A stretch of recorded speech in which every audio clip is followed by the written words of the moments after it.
méditation de ce 29 octobre est intitulée « L'Église et le monde ». Car tout ce qui est dans le monde, la convoitise de la chair, la convoitise des yeux et l'orgueil de la vie, ne vient pas du Père, mais vient du monde. Et le monde passe, et sa convoitise aussi, mais celui qui fait la volonté de Dieu demeure éternellement. 1 Jean 2, 16, 17. Parmi ceux qui professent croire en Dieu, plusieurs semblent ne pas comprendre l'œuvre séductrice de l'ennemi. Ils ne se rendent pas compte de la proximité de la fin du monde, mais Satan le sait, et il travaille pendant que les hommes sont assoupis. La convoitise de la chair, la convoitise des yeux et l'orgueil de la vie dominent hommes et femmes. Satan est à l'œuvre, même parmi le peuple de Dieu, causant la désunion, l'égoïsme, la corruption. L'iniquité de toutes sortes règne dans les cœurs. Beaucoup négligent la précieuse parole de Dieu, tandis qu'un roman ou un livre d'histoire engage facilement toute leur attention. Tout ce qui excite l'imagination est dévoré avec empressement, tandis que la parole de Dieu est mise de côté.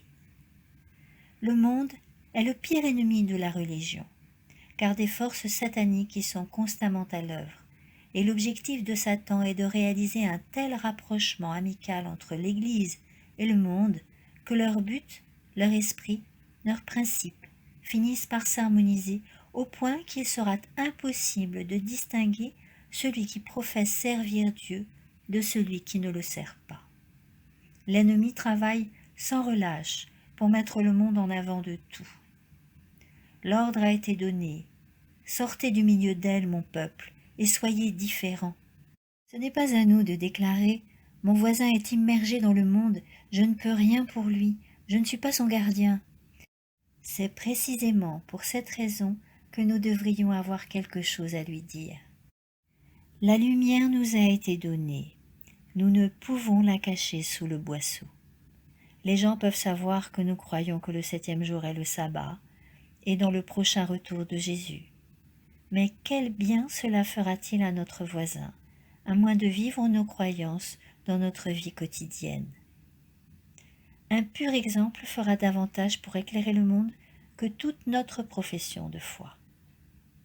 Combien, aujourd'hui, aussi faibles que l'eau, peuvent accéder à la source intarissable de force?